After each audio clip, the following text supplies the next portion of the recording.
안녕하세요. 저는 경북 시골 마을에 사는 70대 여성입니다. 서울에서 35년간 기사식당을 하다 몇 년 전에 고향으로 내려왔어요. 부부가 함께 꾸려가던 가게였는데 10여 년 전 남편이 갑작스러운 심장마비로 먼저 떠나버렸죠. 그 이후로 저 혼자 새벽부터 일어나 반찬 준비하고 밤 10시에 마지막 설거지 마치는 생활을 이어갔어요.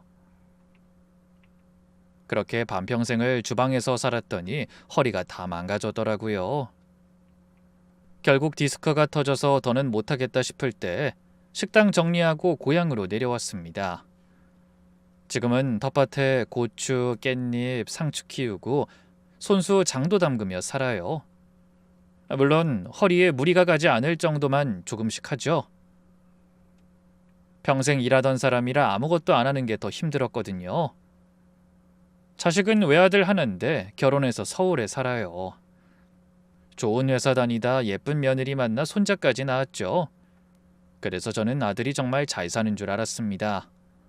하지만 사람 사는 거 겉만 봐서는 모르는 거더군요. 어느 날 밤 아들이 기운 없는 목소리로 전화해서 이러더라고요. 엄마, 나 엄마 밥 먹고 싶어. 엄마가 해주는 음식 배 터지게 먹으면 소원이 없겠다. 아들의 말투가 심상치 않은 것 같아 가슴이 철렁 내려앉았습니다.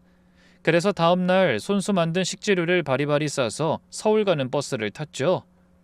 그런데 아들네 도착해서 제가 겪은 일이 참 황당했어요. 그래서 오늘 저는 여러분과 그날의 일에 관해 얘기 나누고 싶어 사연을 보내게 됐습니다. 사람 사는 모습이 다양할 줄은 알았지만 저에게 이런 일이 일어날 줄은 정말 몰랐네요. 먼저 그날 밤 전화 얘기를 좀 더 해드릴게요. 시간이 아마 10시쯤이었을 거예요. 마루에 앉아서 TV를 보고 있는데 갑자기 전화벨이 울렸습니다. 화면을 확인하니 아들이더라고요. 반가운 마음에 전화를 받았는데 목소리가 이상했어요. 엄마. 그래. 근데 너 목소리가 왜 그래? 어디 아프니? 아니 별일 없어. 그냥 좀 피곤하니까 엄마 생각이 나서.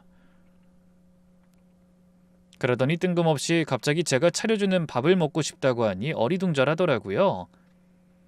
그게 무슨 소리야? 시우 어머니 밥 안 해주니? 아니야, 해주지. 해주는데. 아들이 깊은 한숨을 쉬었습니다.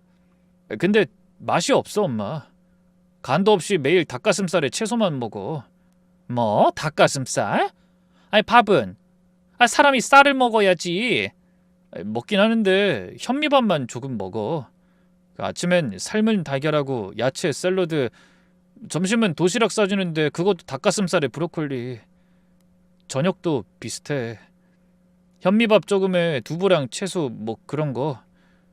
그게 무슨 밥이야. 반찬은? 반찬이랄 게 없어. 수아가 나트륨 많다고 간을 거의 안 해. 소금도 안 치고 된장도 안 쓰고. 그래서 밥대가 하나도 안 기다려줘. 뭐? 아니 너희 아직도 그러고 사는 거야? 신혼에서 바빠서 잠깐 그러는 줄 알았는데 아니 결혼한 게 몇 년인데 여태 그러고 살았다는 거니? 그나마 밖에 나오면 사람들 앞에선 티내지 않으려고 꼭 참는 거야. 근데 우리 집에서는 엄청 철저하게 관리한다니까. 나 야식으로 라면도 못 먹어. 아들 목소리가 점점 처량해졌어요. 회식은? 그래도 밖에서 사 먹을 때는 괜찮을 거 아니야. 수아가 회식 엄청나게 싫어해. 그래서 난 핑계대고 거의 맨날 빠져. 술 먹고 기름진 안주 먹으면 몸에 안 좋다고. 점심도 도시락 싸주는데 잘 먹는지 영상통화로 확인하니까 거짓말도 못하겠더라. 다 먹으면 빈 도시락 사진도 찍어보내고. 그럼 동료들이 뭐라 안 하니? 처음엔 그랬지. 근데 이젠 아예 안 불러. 맨날 빠지니까 뭐.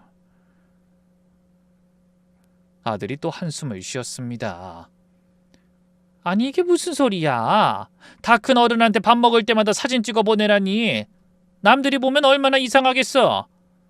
전 너무 황당한 생각이 들었어요. 아니 어린애도 아니고 남편 먹는 걸 감시하다니. 사실 원래 며느리가 먹는 거에 좀 예민한 편인 건 저도 알고 있었습니다. 결혼 전에도 입이 짧아서 제가 뭘 해줘도 깨작거리기만 하고 명절에 와서도 기름진 건 안 맞는다고 거의 풀만 먹었죠. 그래도 요즘 젊은 여자들 많이 안 먹는다는 소리를 들어와서 그런가 보다 했어요. 그런데 결혼하고부터 아들도 자꾸 살이 빠지는 게 신경 쓰여 물었더니 며느리가 그러더라고요. 어머니, 성준 씨 나이에 비해서 배가 너무 많이 나왔어요. 제가 알아서 영양소 잘 챙겨서 관리해주고 있으니까 걱정하지 마세요. 전 오히려 여기만 오면 사람이 너무 정신없이 먹어서 그게 걱정이에요. 그러더니 급기야 아들이 전화해서 밥 타령까지 하게 된 겁니다. 솔직히 저도 아들 결혼하고는 신경을 잘 못 썼어요. 장사할 때는 매일 식당에 붙어 있느라 정신 없었고 고향에 내려와서는 거리가 있으니 서로 왕래할 일이 별로 없었죠. 그나마 명절에 가끔 보긴 하지만 그때는 며느리가 좀 예민하다고만 생각했지 그 정도일 줄은 몰랐습니다. 아마 시댁에 왔으니 딴에는 조심한 것 같더라고요. 그런데 자기 집에서는 눈치 볼 사람이 없으니 아들을 마음대로 쥐락펴락하는 것 같아 속이 쓰렸죠. 저희 아들은 원래 먹성이 좋은 녀석이었어요. 기도 헌칠하고 덩치도 좋아 듬직하고 보기 좋았습니다. 헌데 결혼하고 삐쩍 말라가는 게 안 그래도 신경 쓰이던 참이었어요. 저는 한숨을 쉬며 물었습니다. 아이, 수아는 도대체 왜 그러는 거야? 아이, 건강 생각해서 그런다고 하지. 자기가 요가 강사니까 몸 관리에 특별히 신경 쓰는 거야. 아이, 그래도 그렇지. 한국 사람은 밥심으로 사는 건데. 아이, 그렇게 먹고 밖에서 어떻게 일을 해? 너 지금 몇 킬로나 나가는 거야? 예전보다 많이 빠졌지. 총각 때보다 허리띠에 구멍이 3칸이나 줄었어. 나 지금 60킬로도 안 나가, 엄마. 아니, 뭐야? 저는 가슴이 덜컥 내려앉았어요. 생각해보니 아들 본 지가 반년이 넘었더라고요. 그동안 며느리의 관리가 더 엄격해진 것 같더군요. 아니, 걔는 자기가 요가 강사면 강사지 왜 너까지 못 먹게 하는 거야? 알았어, 걱정하지 마. 엄마가 내일이라도 당장 올라갈게. 아들은 살이 빠지니 체력도 부족하다는 것 같다고 했어요. 무슨 전쟁통도 아니고 키도 큰 성인 남자가 몸무게가 60kg도 안 나간다니 문제가 심각해 보였습니다. 제가 어이가 없어 넋을 놓고 있을 때 아들이 힘없이 한마디 하고 전화를 끊었죠.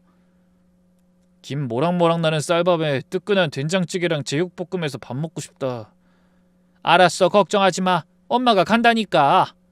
저는 옛 생각이 떠올라 코끝이 시큰해졌어요. 어릴 때 아들 생각이 났거든요.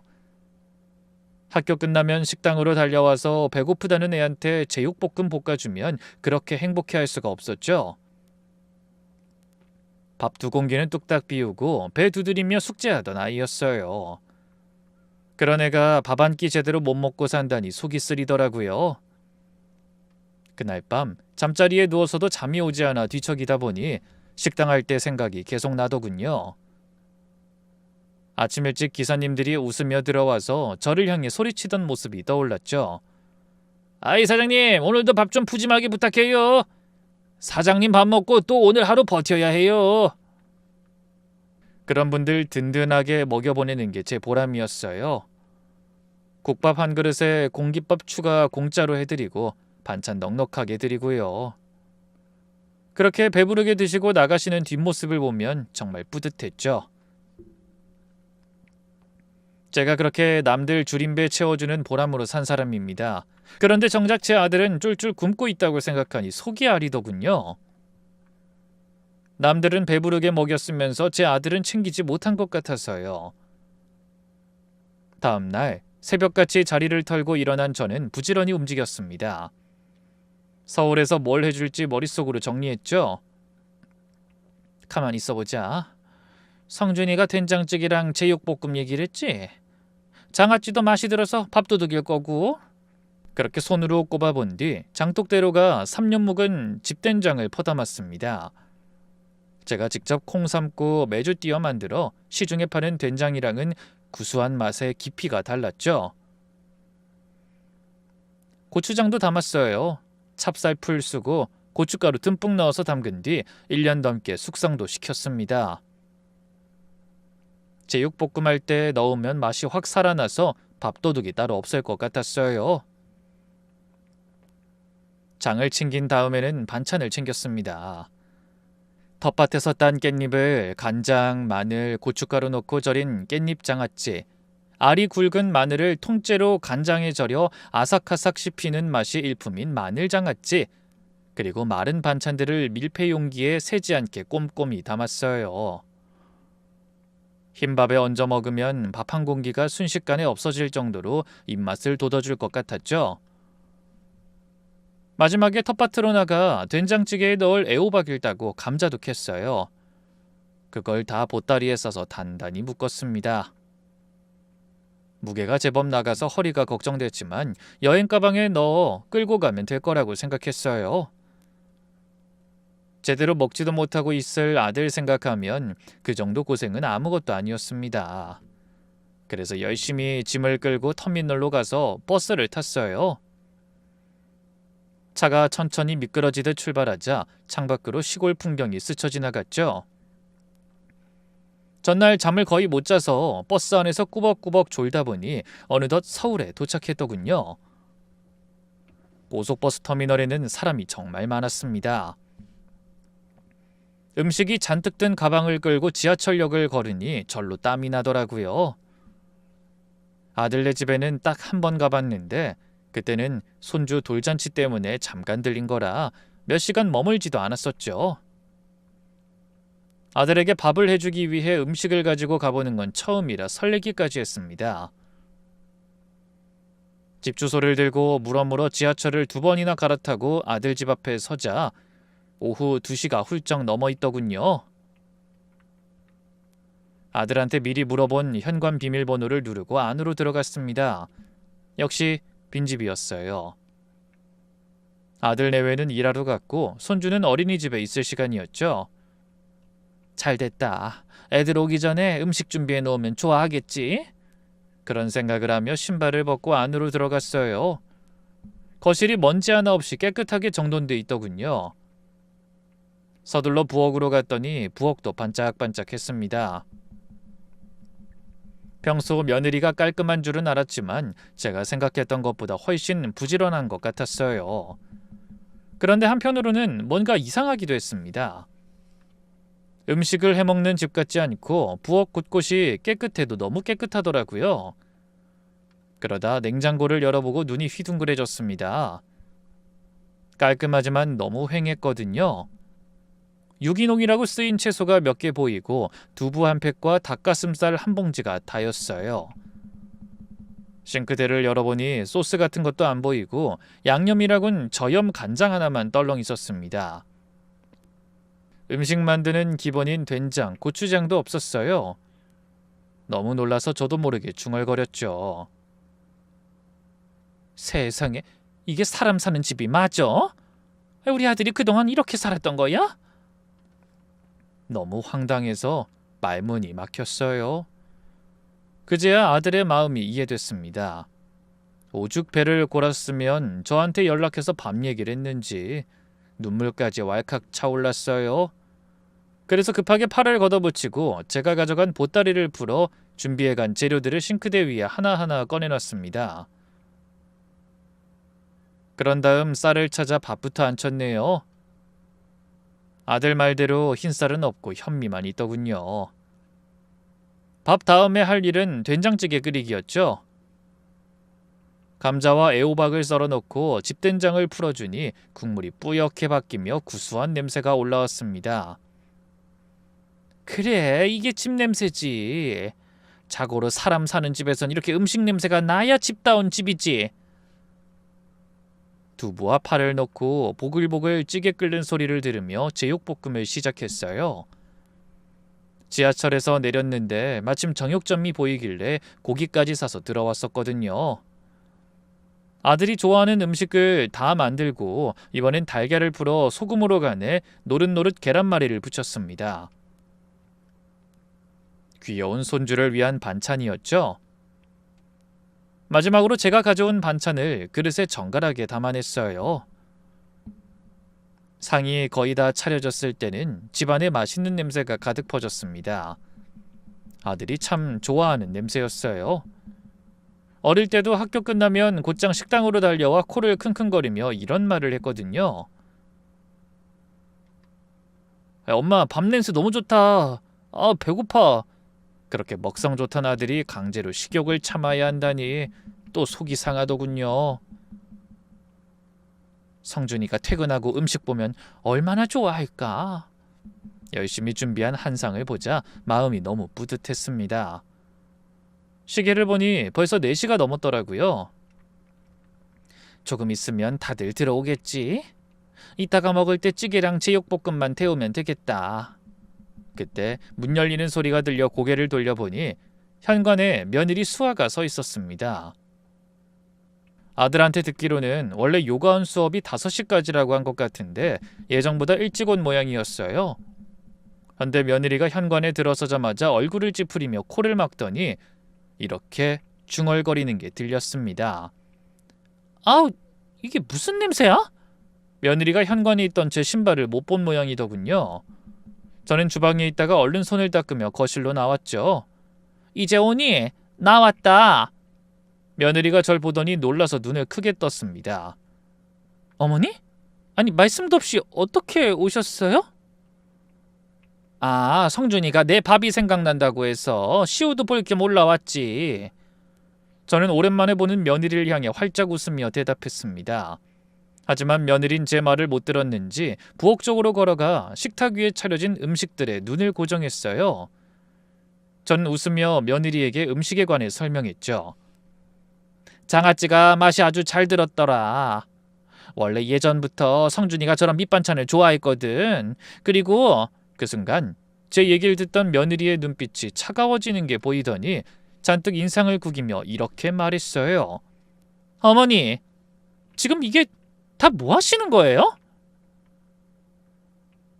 아니, 너희 퇴근하면 같이 저녁 먹으려고 상 좀 차렸지.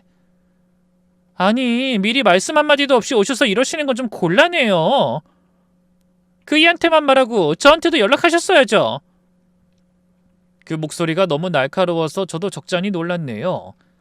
아들이 깜빡하고 제가 오기로 한 걸 말하지 않은 모양이었어요. 아유, 미안하다. 난 당연히 들은 줄을 알고. 하지만 여전히 며느린 자기 할 말만 했습니다. 그리고 이 냄새는 어쩌실 거예요? 된장 냄새가 집안에 다 퍼졌잖아요. 손으로 코를 가리며 하는 말에 제가 숨을 들이마시며 냄새를 맡아봤어요. 구수한 냄새가 나긴 했죠. 저한텐 좋은 냄새였는데 며느린 마치 혐오스러운 냄새라는 듯 기겁했습니다. 아, 이런 냄새야 환기하면 되지 뭘. 창문 열면 금방 빠져. 그러자 며느리가 얼굴까지 붉히며 절 똑바로 바라보더니 이러는 겁니다. 어머니, 저희는 이런 거 안 먹어요. 뭐라고? 이런 음식 안 먹는다고요. 된장은 나트륨 덩어리예요. 혈압 올라가게 하는 위험한 음식이라고요. 저는 어이가 없어 인상을 쓰며 말했습니다. 된장은 몸에 좋은 거야. 발효식품이잖아. 발효식품이어도 나트륨은 나트륨이에요. 장아찌는 어떻고요? 저렇게 짜고 자극적인 음식 먹으면 밥을 찾게 되어 있고 그럼 혈당만 올라가겠죠. 제가 정말 어렵게 그의 식단 관리하고 있다고요. 그게 다 뭐 때문이겠어요? 건강 때문이에요. 저조차고 그러는 게 아니라고요. 어머니는 아들이 건강하게 오래 사는 게 싫으세요? 며느리가 한숨을 쉬며 하는 말에 저도 하고 싶은 말 하려다가 그냥 안으로 삼켰습니다. 괜히 싸움이 될 것 같아 간신히 참은 거죠. 그래, 알았다. 근데 오늘 하루만 그냥 먹자. 내가 여기까지 싸워서 만든 음식이니. 하지만 며느린 고개를 절레절레 흔들며 차갑게 말했습니다.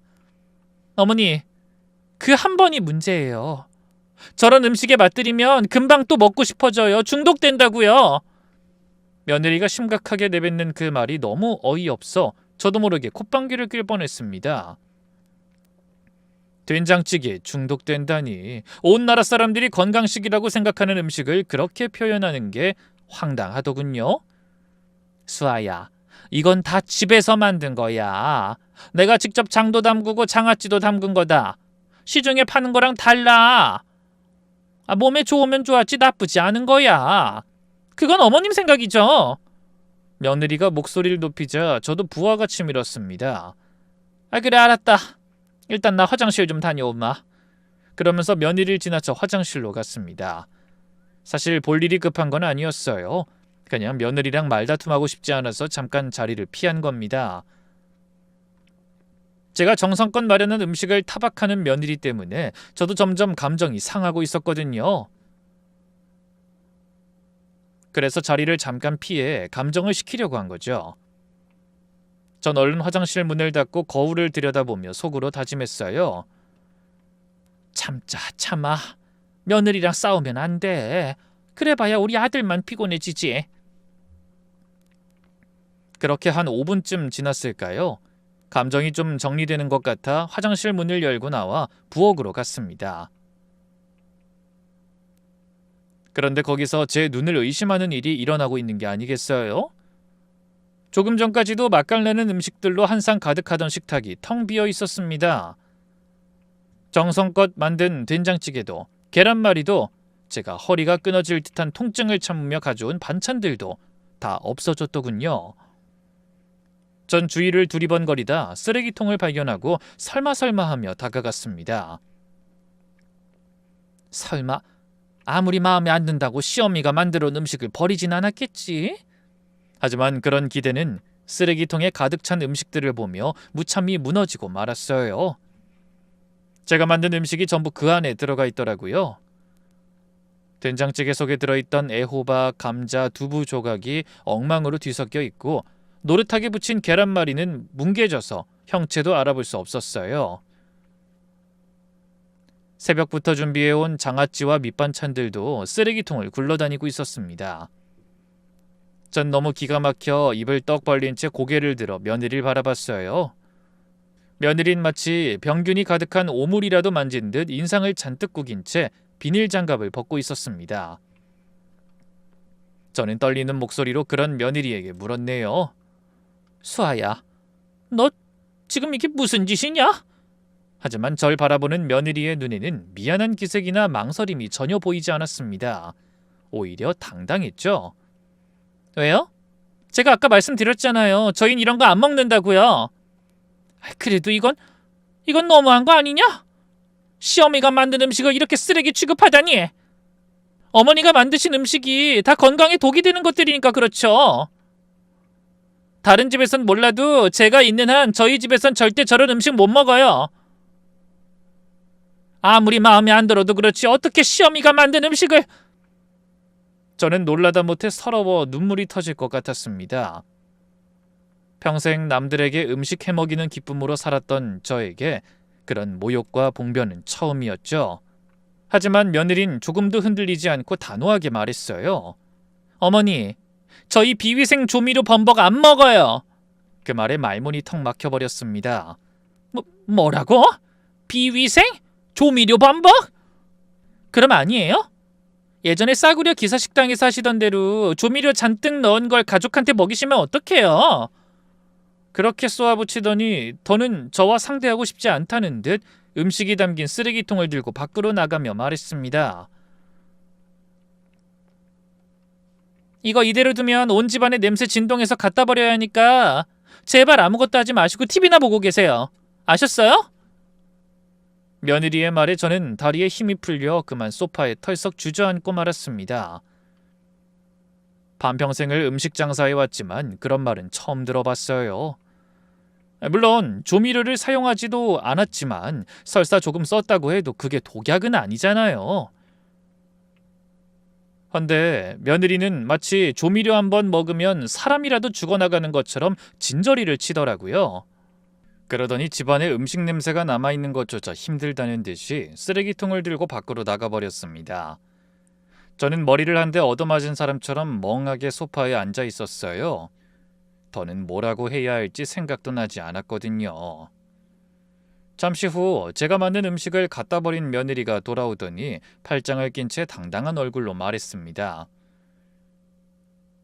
어머니, 앞으로는 오시기 전에 꼭 연락하세요. 그리고 절대 저희 집에 저런 쓰레기 같은 음식 드릴 생각하지 마시고요. 이게 서로 무슨 못할 짓이에요. 뭐라고? 쓰레기? 네. 어머니는 힘들게 들고 오시지만 저한텐 쓰레기나 마찬가지라고요. 드시고 싶으면 저희 집 말고 어머니 댁에서나 실컷 드세요. 제가 언제 그것까지 뭐라고 했어요? 제가 새벽부터 고생해서 준비해 버스 타고 몇 시간에 걸쳐 들고 온 음식들이 며느리의 입에서 쓰레기로 둔갑하더군요. 그리고 무참히 버려졌습니다. 순간 눈물이 터지고 말았어요. 며느리 앞에서 절대로 울기 싫었는데 도저히 참을 수가 없더라고요.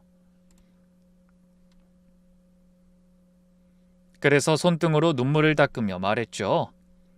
네가 쓰레기 취급하는 그 음식으로 성준이 먹이고 입히면서 키운 거다. 그것들이 없었으면 내 아들 대학도 못 가고 취직도 못했어. 그런데 비위생적인 조미료 범벅이라고? 감히 시어미 음식을 갖다 버려? 저는 서러움과 억울함이 뒤섞인 목소리로 소리쳤습니다. 하지만 며느린 조금도 주눅들지 않고 절 노려보며 서 있었어요. 그런데 바로 그 순간 생각지도 못한 일이 일어났습니다. 정적을 뚫고 노여움에 가득 찬 음성이 집안에 쩌렁쩌렁 울려 퍼진 겁니다. 이게 다 무슨 소리야? 쓰레기에 조미료 범벅이라니? 우리 엄마 요리가? 그 소리에 며느리와 제가 동시에 눈을 크게 뜨며 돌아봤어요. 그랬더니 현관 앞에 사색이 된 얼굴로 서 있는 아들의 모습이 보였습니다. 며느리와 저는 누가 먼저랄 것도 없이 동시에 입을 틀어 막았어요. 하지만 아들은 이를 악물며 말했죠. 다 들었으니까 발뺌할 생각하지 마. 너 도대체 무슨 짓을 한 거야? 아들이 분노에 찬 표정으로 눈을 부릅뜨고 며느리를 다그쳤습니다. 며느린 당황한 얼굴을 감추기 위해 애써 태연한 척 말했어요. 성준씨, 왜 이렇게 일찍 왔어? 오늘 외근 나간다고 하지 않았어? 엄마 오신다고 해서 외근 끝나고 바로 왔어. 근데 이게 다 무슨 일이야? 네가 진짜 엄마 음식을 내다 버린 거야? 아니 성준씨, 내가 다 설명할게. 어머니가 갑자기 오셔서 음식을 만드셨는데 우리 식단에 안 맞아서 어쩔 수 없이. 그래서 엄마한테 뭐라고 한 건데? 아들이 여전히 며느리를 도끼 눈으로 노려보며 물었어요. 아니 뭐라긴, 그냥 우리 식단 얘기 좀 하고 양해를 구했지. 갑자기 그런 나트륨 많은 음식을 먹으면 건강에 안 좋고. 하지만 아들은 이를 악물며 며느리의 말을 끊었습니다. 아까 내가 다 들었다고 했잖아. 비위생적인 조미료 범벅? 네가 제정신이면 어떻게 시어머니 얼굴에 대고 그런 말을 해? 거기다 엄마가 아들 생각하며 애써 만든 음식을 쓰레기 취급하면서 내다 버려? 아니야, 그런 게 아니라. 며느린 손사래를 치며 발뺌했습니다. 변명하지 말랬잖아. 내가 다 봤어. 아까 들어오다가 네가 쓰레기장에서 나오는 거 봤다고. 우리 집에서 음식물 쓰레기 버릴 일이 없는데 왜 거기서 나오나 싶더라. 그래서 따라가서 확인해보니 된장찌개며 제육볶음 온갖 반찬들이 다 버려져 있던데. 아들의 말에 며느리의 얼굴이 대번에 굳어졌습니다. 그건 다 우리 가족 건강 생각해서 한 일이야. 뭐? 건강? 성준이가 피식 웃는데 그 웃음에 기운이 하나도 없는 것 같았어요. 누구를 위한 건강? 웃기는 소리 하지 마! 성준씨 왜 그래? 내가 얼마나 우리 가족 몸을 생각하고 관리하는지 성준씨도 잘 알잖아. 관리? 이게 관리냐? 성준이가 자기 몸을 가리켰습니다. 야, 나 지금 60kg도 안 돼! 사람들이 날 뭐라고 부르는지 알아? 멸치, 이쑤시개, 그게 내 별명이야. 너 만나기 전엔 건강함의 상징이었던 내가! 그 말에 저는 아들 모습을 다시 한번 찬찬히 뜯어봤습니다. 정말 말랐더라고요.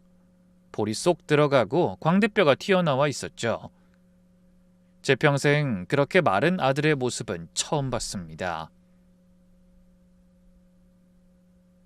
반년 전보다 더 마른 모습이더군요. 몇 년 전까지만 해도 안 그랬어요. 며느리와 결혼 전까진 건강하고 듬직해 누구나 부러워하던 남자다운 아이였습니다. 아들은 며느리를 향해 이를 갈며 말을 이어갔어요. 야, 네 그 관리 덕분에 난 요즘 고작 계단 오르는 걸로도 숨이 차. 회의할 때 집중도 안 되고 모든 일에 의욕이 없다고. 하지만 며느린 억울한 표정으로 반박했죠. 그건 운동을 안 해서 그런다니까? 그래서 내가 요가 같이 하자고 했잖아. 운동? 야, 밥을 안 먹는데 무슨 힘으로 운동을 해? 회사에서 돌아오면 쓰러져 자기 바쁜데. 아들이 그렇게 화내는 건 처음 보는 것 같았어요. 성준이는 원래 순한 애였거든요. 어릴 때부터 때 한 번 안 쓰고 말 잘 듣고 조용한 아이라 이웃에서도 다 부러워했었죠. 그런 아들이 자기 마누라를 향해 목에 핏대를 세우며 화를 내더라고요. 그러더니 결정적인 한마디를 내뱉었습니다.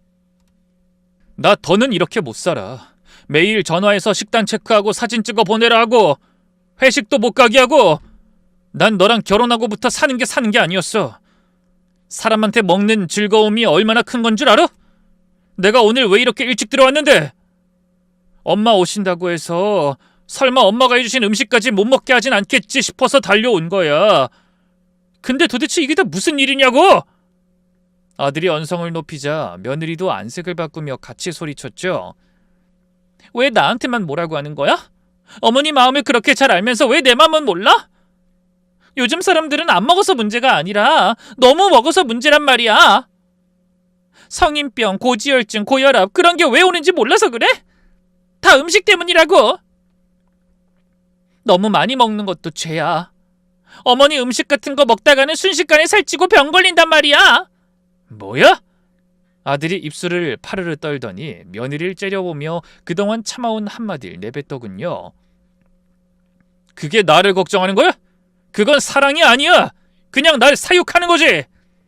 그런 아들의 말에 며느리의 얼굴에서 핏기가 사라졌습니다. 성준씨, 그게 무슨 말이야? 사육이라니? 내가 그동안 해온 노력이 자기한텐 고작 그렇게 보인 거야? 그래, 이게 사육이 아니면 뭐야? 뭘 먹고 뭘 안 먹을지 네가 다 정하잖아. 음식 앞에서 내 의견 따윈 없고 어쩌다 라면 한 번 먹다가 걸렸더니 뺏어서 바로 싱크대에 버리긴 하고. 야, 나 마흔을 바라보는 성인이야. 내가 뭘 먹을진 내가 정해야 하는 거 아니야? 아들이 얼마나 다그치는지 급기야 그렇게 당당하던 며느리의 눈에 눈물이 맺히기 시작했습니다. 며느리의 눈물을 본 아들이 깊은 한숨을 내쉬며 다시 입을 열었죠. 그래, 100번 양보해서 나한테 그러는 것까진 참겠어. 근데 우리 엄마한텐 그러진 말았어야지. 감히 시어머니가 만든 음식을 쓰레기통에 버려? 그것도 온갖 욕을 다 하면서? 너 그 음식들이 우리 엄마랑 나한테 어떤 의미인지 알고나 그런 짓을 한 거야? 음식이 그냥 음식이지 무슨 의미가 있다고 이 난리야. 이젠 며느리도 이판사판이라는 생각이 드는지 지지 않으려 했습니다. 야, 그게 그냥 음식인 줄 알아? 그건 아들에 대한 엄마의 사랑이야. 엄마가 허리 아픈 거 참아가면서 힘들게 준비해서 산 넘고 물 건너 아들한테 먹이려고 준비해 오신 마음, 그거라고. 근데 넌 그 모든 걸 냄새나는 쓰레기 취급하면서 버린 거야. 그게 나한테 얼마나 소중한 건지 짐작도 못하면서. 그 말을 듣고 있으니 저도 모르게 또 눈물이 핑 돌았습니다. 그런데 이어지는 아들의 말 한마디에 너무 놀라서 그만 눈물이 쏙 들어가 버렸죠. 이혼하자. 그 말에 며느리도 고개를 휙 돌렸습니다. 뭐라고? 당신 지금 뭐라고 했어? 이혼하자고. 더는 이렇게 못 살아. 며느리가 주먹을 꽉 쥐더니 몸을 부들부들 떨며 말했어요. 성준씨, 지금 무슨 말을 하는 거야? 고작 그깟 밥 한 끼 때문에 이혼하자는 말이야? 고작 밥 한 끼? 그래서 더는 너랑 못 살겠다는 거야. 성준씨는 먹기 위해서 살아? 어떻게 그런 애 같은 소리를 해? 너랑은 아무리 말해도 소용없어. 그냥 이혼해. 성준씨, 지금 너무 흥분했어. 진정하고 나중에 다시 얘기해. 흥분? 아니, 난 지금 아주 지극히 이성적이야. 진작 했어야 하는 말을 참아오다 이제야 하는 거라고. 나 결혼하고 내내 불행했어. 그러자 며느리의 눈에서 눈물이 뚝뚝 떨어졌죠. 그거 진심이야? 난 진짜 당신이 건강하고 보기 좋게 살길 바래서 그런 건데 어떻게 그런 식으로 말해? 하지만 아들은 고개를 절레절레 흔들며 말했어요. 그게 무슨 사랑이야? 이렇게 숨막히게 하는 게 사랑이면 이제 그만 사양하고 싶어. 그런 두 아이를 보며 계속 말없이 있을 수가 없어 제가 아들을 말렸습니다. 성준아, 진정해라. 음식이야. 엄마가 또 만들면 되잖니. 수아 말도 아예 틀린 말은 아니야. 너 생각해서 그랬다는데 너무 화만 내지 말고. 그런데 그 순간 휴대폰이 울리자 화면을 확인한 아들의 표정이 변하는 게 보였어요. 엄마, 잠깐만요. 애 어린이집에서 전화가 왔어요. 어린이집? 아들은 얼른 전화를 받았습니다. 며느린 평소에 요가 수업이 있을 때 전화를 받지 못하니 연락처를 아들의 걸로 남겨뒀다는 말을 들은 것 같았죠. 여보세요? 그런데 전화를 받은 아들의 얼굴이 점점 굳어지는 게 보였어요. 저는 덜컥 겁이 났습니다. 아니나 다를까 아들의 입에선 믿기지 않는 말이 터져나왔어요. 네? 시우가 쓰러져요? 그 말에 곁에 서 있던 며느리도 화들짝 놀라는 게 보였습니다. 네, 알겠습니다. 바로 갈게요. 아들이 전화를 끊더니 손을 덜덜 떨며 소리쳤습니다. 시우가 어린이집에서 나오다가 쓰러졌대. 빨리 병원부터 가봐야 해. 그러더니 허둥대며 신발을 신는 아들을 따라 나서며 제가 물었어요. 시우가 왜? 어딜 다친 거냐? 몰라요. 이럴 시간 없어. 빨리 가봐야지. 지금 응급실이래. 그렇게 저희 세 사람은 헐레벌떡 집을 나와서 병원으로 달려갔습니다. 차 안에서는 아무도 말이 없었어요. 그 무거운 침묵 속에서 며느린 흐느끼고 저는 중얼거리며 세상의 모든 신에게 기도했습니다. 제발 애한테 아무 일도 없게 해주세요. 부탁드립니다. 혹시 어디가 아픈 거면 살 만큼 산 이 노인네를 데려가세요. 제발 부탁입니다. 저는 손바닥을 맞댄 채 마음속으로 빌고 또 빌었습니다. 그때 머릿속에 마지막으로 본 3살짜리 손자의 모습이 떠올랐어요. 애가 또래보다 너무 작고 살이 없더라고요. 원래 그맘때는 볼에 살이 통통하게 올라야 하는데 볼 때마다 삐쩍 마른 모습만 보니 마음이 안 좋았죠. 걱정되는 마음에 제가 며느리한테 묻기도 했어요. 시우는 왜 이렇게 마르니?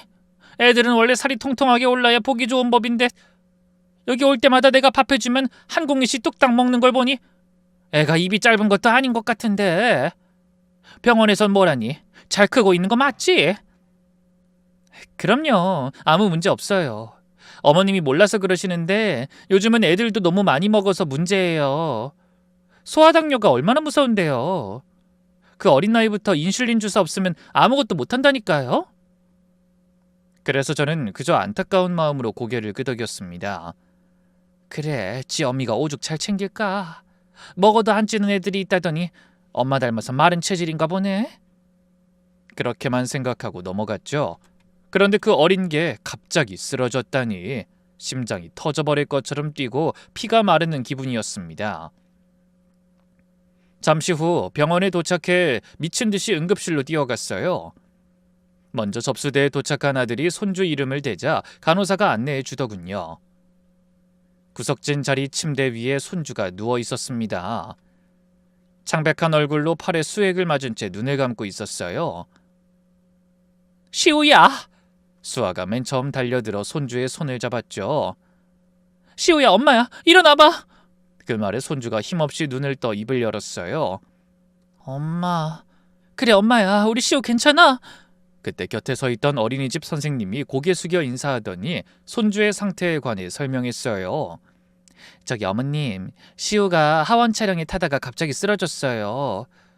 그런데 검사 결과가요. 선생님은 뭔가 어려운 얘기를 하려는 듯 망설였습니다. 저는 두근거리는 심장을 부여잡고 침을 꿀꺽 삼키며 다음 말을 기다렸어요.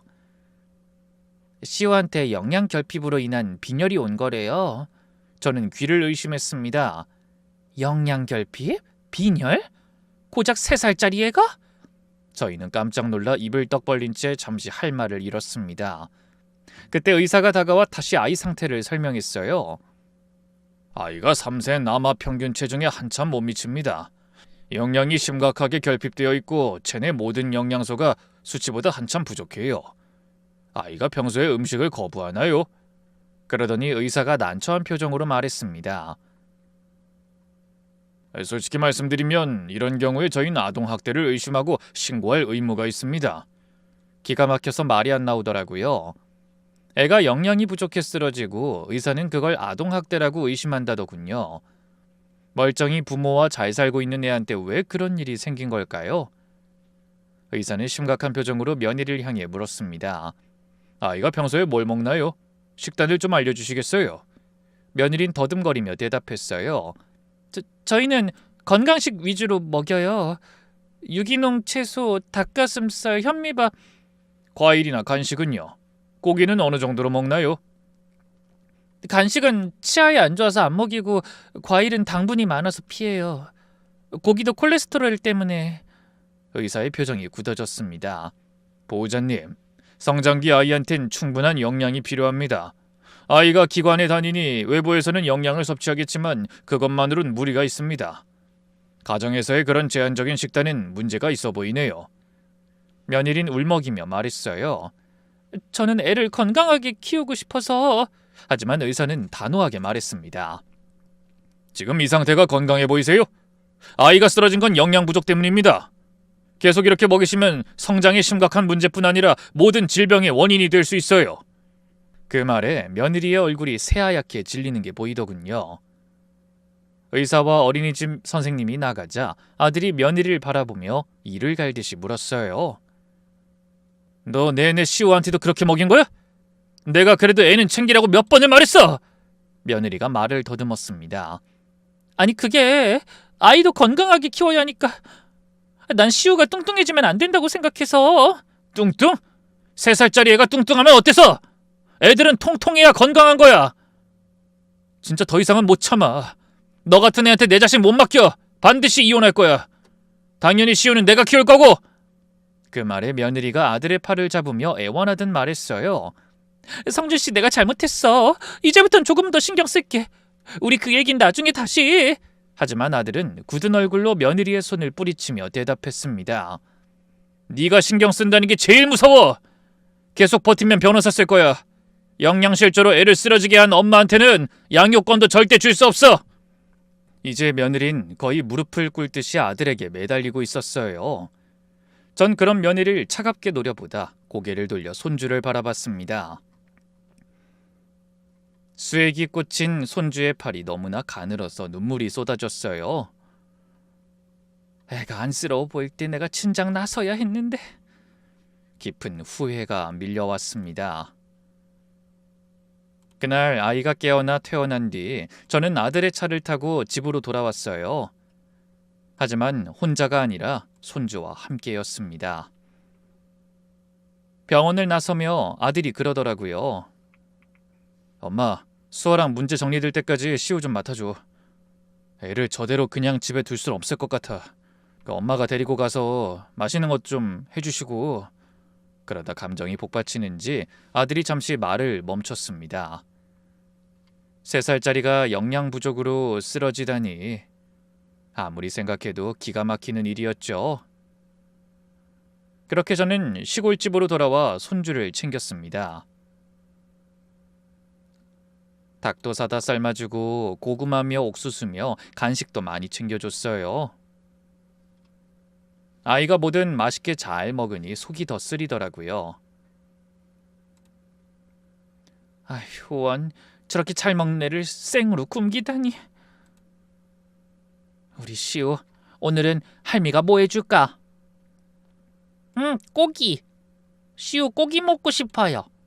그래, 우리 손주 할미가 제일 좋은 고기 사다가 맛있게 구워줄게. 우리 이따가 장구경 가자. 아들은 가끔 전화해서 며느리와의 소식을 전했습니다. 엄마, 나 소송 시작했어. 변호사도 선임하고 시우 병원 진단서가 있어서 양육권은 무난히 내가 가질 수 있을 것 같아. 그래, 수아는 어떻게 하고 있니? 친정으로 갔어. 여기서 서로 얼굴 보고 있기 불편하잖아. 며느린 매일 전화해서 울고불고 매달린다고 하는데 아들은 전화조차 안 받는 눈치였어요. 애한테도 찾아가지 말라고 으름장을 놓은 것 같더군요. 그런 소식을 들으니 마음이 편치 않았습니다. 도대체 어디서부터 뭐가 잘못된 건지 안타깝기만 했죠. 그런데 그날 오후 손주와 장구경을 마치고 돌아오니 뜻밖의 손님이 기다리고 있었어요. 바로 며느리의 친정 어머니였죠. 사돈어른, 갑자기 찾아와서 죄송합니다. 드릴 말씀이 있어서요. 저는 사돈을 마루에 앉으라고 하고 보리차를 내왔습니다. 아이는 장구경이 피곤했는지 꾸벅꾸벅 졸길래 방에 눕혀놨죠. 차를 받아들고도 한참을 멍하니 있던 안사돈이 어렵게 입을 열었습니다. 저기 사돈어른, 수아 대신 사과드리려고 왔어요. 그 애가 그렇게 된 데는 제 탓이 커요. 그러더니 가방에서 낡은 사진 한 장을 꺼내 보여줬습니다. 사진 속에는 한눈에 봐도 너무 뚱뚱한 소녀가 하나 앉아 있었어요. 볼이 빵빵하고 배가 튀어나온 아이가 웃고 있더군요. 턱도 2중을 넘어 3중은 되어 보이고 팔다리도 무척 두꺼웠습니다. 그런데 이상하게 얼굴이 낯익더라고요. 그 얼굴을 자세히 들여다보다 깜짝 놀라 물었습니다. 어머나, 이거 수아 아니에요? 안사돈이 씁쓸하게 웃으며 고개를 끄덕였습니다. 네, 그게 고등학교 때 사진이에요. 아니 세상에, 지금 수아는 허리가 손바닥만 하잖아요. 몸에 군살도 하나 없고 다들 요가 강사라서 원래 날씬한 줄 알던데. 안사돈은 고개를 저으며 말했습니다. 아니요, 수아는 원래가 타고난 비만 체형이었어요. 어릴 때부터 뭘 먹어도 살이 쪘거든요. 물만 먹어도 살이 찐다는 말이 있죠. 우리 수아가 그랬어요. 그런 말을 안사돈의 눈에 눈물이 맺히는 게 보이더군요. 그래서 어릴 때부터 뚱보니 돼지니 놀림을 참 많이 받았어요. 중학교 때는 심각하게 왕따도 당했죠. 애들이 얼마나 독하게 괴롭혔는지 몰라요. 살쪘다고 급식줄에 끼워주지도 않았어요. 밥 먹으러 가면 애들이 비웃었대요. 돼지가 또 먹으러 왔다라고요. 어머나, 저는 전혀 상상도 못했어요. 그래서 수아가 어떻게 했는지 아세요? 화장실에서 혼자 울면서 밥 먹었어요. 네? 아니, 어떻게 그런 일이... 그 말을 듣고 중학생 여자애가 화장실에서 울면서 몰래 도시락 먹는 모습이 떠올라 가슴이 아팠습니다. 안사돈이 먼 옛일을 회상하듯 말을 이어갔어요. 그러다 대학교에 들어가 마음 굳게 먹고 운동을 시작했어요. 피나는 노력으로 살을 뺐고 요가 강사까지 된 거죠. 그런데 후유증이 남았어요. 애가 살찌는 게 너무 무서운 거예요. 음식만 보면 저거 먹으면 다시 뚱뚱해진다라는 공포가 온대요. 맛있는 거 먹으면 죄책감이 들고 밤새 잠을 못 잔다고 하더라고요. 안사돈이 눈물을 닦아내며 계속 말했습니다. 다 제 탓이에요. 제가 어릴 때 애를 많이 혼냈거든요.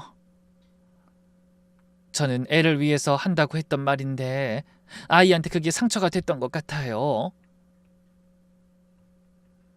밖에서 그렇게 놀림받으니 저라도 감싸줘야 했는데 그나마 시우 가졌을 땐 억지로 먹여서 출산을 무사히 했지만 그 이후로 살이 빠지지 않으니 애가 거식증도 오고 많이 힘들어했어요. 쉬쉬했지만 사실 시우 낳고 정신과에도 다녔어요. 안사돈은 이제 아예 흐느끼며 말했습니다.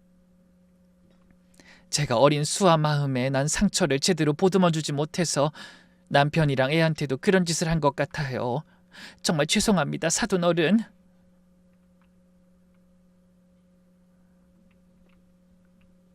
저는 무슨 말을 해야 할지 모르겠어서 계속 듣고만 있었어요. 전혀 짐작도 못했던 말을 들으니 그냥 멍해지더라고요. 수아가 사랑하는 방법을 몰랐던 거예요. 자기가 겪은 고통을 가족한테는 안 겪게 하려고 아이가 뚱뚱해지면 자기처럼 왕따 당할까봐 무조건 마르고 날씬한 게 좋다고만 생각해서 그런 거예요. 안사돈이 고개를 푹 숙이며 말을 이어갔습니다. 그게 이런 결과를 가져올 줄 정말 몰랐습니다. 수아를 용서해달라고 감히 말씀드리진 못하겠네요. 하지만 그 애도 일부러 그런 게 아니라는 걸.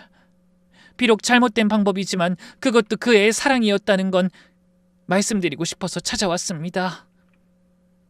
죄송합니다, 사돈어른. 저는 한참을 말없이 앉아 있었어요. 솔직히 며느리를 참 많이 미워했습니다. 제 음식을 버린 것도, 아들을 굶긴 것도, 손자를 아프게 한 것도요. 그런데 제 머릿속에 화장실에서 혼자 울면서 밥 먹던 중학생 수아가 자꾸 떠올랐어요. 아이들한테 돼지라고 놀림받고 급식줄에도 못 끼고 숨어서 밥 먹던 아이. 그 아이가 지금의 수아가 된 거였죠. 안사돈이 돌아가고 전 마당에 나와 한참을 생각했습니다. 해가 뉘엿뉘엿 지고 노을이 붉게 물드는 모습을 보니 마음이 더 복잡하더라고요. 이렇게 아름다운 세상을 어린 수아는 참 치열하게 살았겠구나.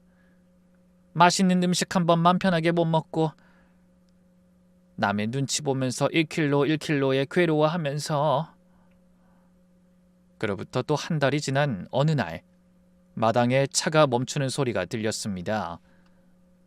나가보니 수아가 더 삐쩍 마른 모습으로 서 있었어요. 얼굴이 더 야위었고 눈은 퉁퉁 부어 있었죠. 그런 모습으로 갑자기 저에게 다가와 무릎을 꿇었습니다. 어머니 죄송해요. 안 찾아오려고 했는데 애가 너무 보고 싶어서 왔어요. 잠깐만 시우 얼굴만 보고 갈게요. 저는 말없이 며느리를 일으켜 앉히며 말했습니다. 안사돈한테 들었다.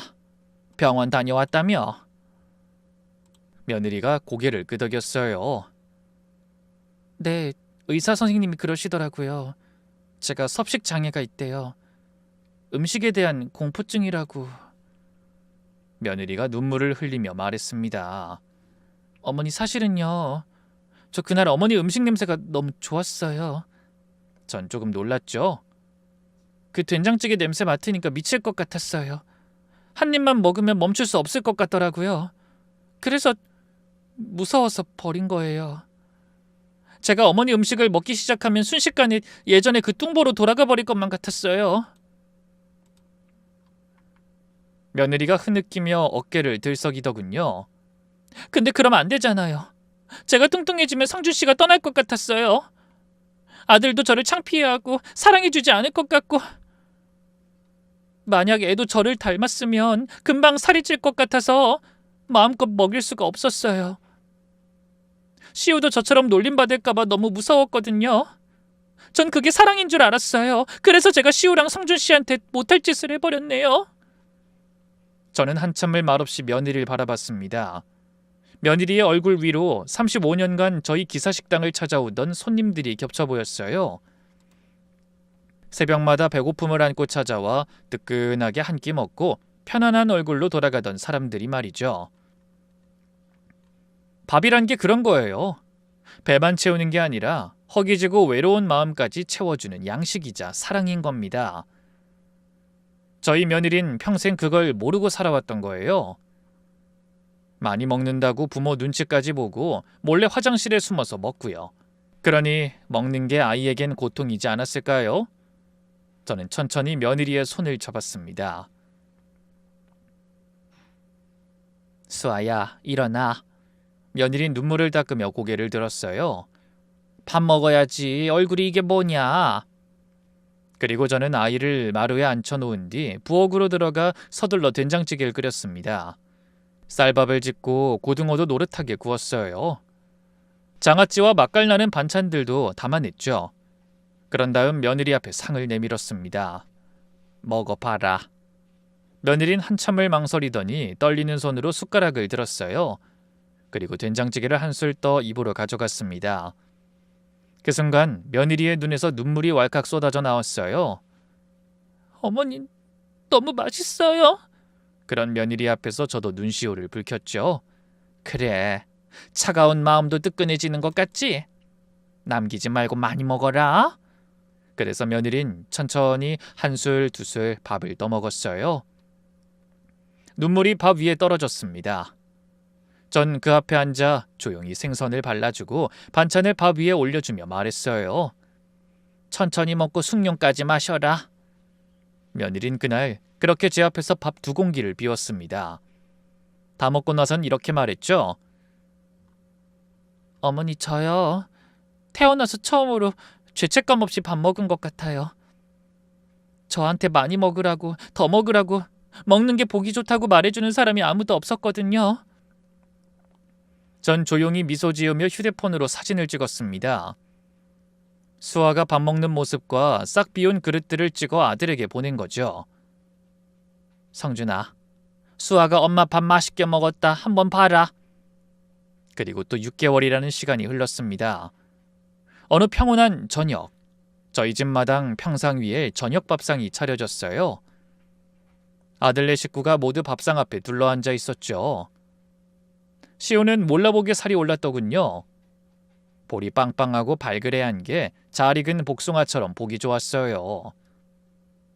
제가 보낸 사진을 본 뒤 아들은 이혼 소송을 취하하고 대신 부부 상담을 받고 있다고 합니다. 시우가 밥을 떠먹으며 신난 목소리로 말했어요. 할머니, 이 계란말이 진짜 맛있어. 근데 우리 엄마가 해주는 것도 맛있어. 전 웃으며 그런 아이의 머리를 쓰다듬었습니다. 그래? 아우, 시우 좋겠네. 엄마 밥도 많이 먹고 할머니가 해주는 것도 많이 먹어. 그저 많이 먹고 아프지 말아야 해. 알겠지? 그런 손주를 바라보던 아들이 고개를 돌려 며느리를 바라봤습니다. 며느리의 볼에도 보기 좋게 살이 올라 있더군요.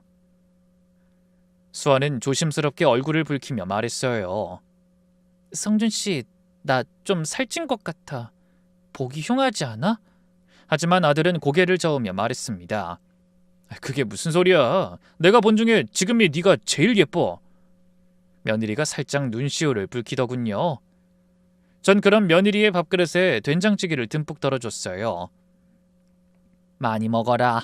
요즘은 건강이 대세야. 요가 선생이라고 해골처럼 마른다고 좋은 게 아니라고. 넌 아직 더 쪄야 해. 며느리가 숟가락을 들어 보이며 말했습니다. 네, 어머니. 근데 긴장하셔야 할 거예요. 제가 먹기 시작하면 아무도 못 말리거든요. 그런 며느리의 말에 온 가족이 웃었습니다. 밥상 위로 저녁 노을이 붉게 물들었어요. 그 노을 아래 내 식구가 웃으며 밥 먹는 소리가 울려 퍼졌죠. 그래, 이게 사는 맛이지. 한 상에 둘러앉아 웃고 떠들며 같이 밥 먹는 게 행복인 거야. 오늘도 저희 집 부엌에서는 된장찌개가 보글보글 끓고 있습니다. 여러분, 오늘도 맛있는 식사 하셨나요? 요즘 사람들은 너무 바빠서 가족끼리 밥 먹을 시간도 없다고 하죠. 하지만 오늘 제 사연과 함께 하신 여러분은 적어도 하루 한 번은 가족들과 얼굴 보고 둘러앉아 꼭 따뜻한 밥 한 끼 나누시길 바랄게요. 달콤한 밥 냄새와 함께 사랑이 싹트고 구수한 찌개 냄새와 함께 행복이 퍼져나갈 테니까요. 그럼 긴 사연에 함께해 주신 여러분께 깊은 감사를 드리며 저는 이만 물러가겠습니다. 모두 행복하고 따뜻한 하루 보내세요.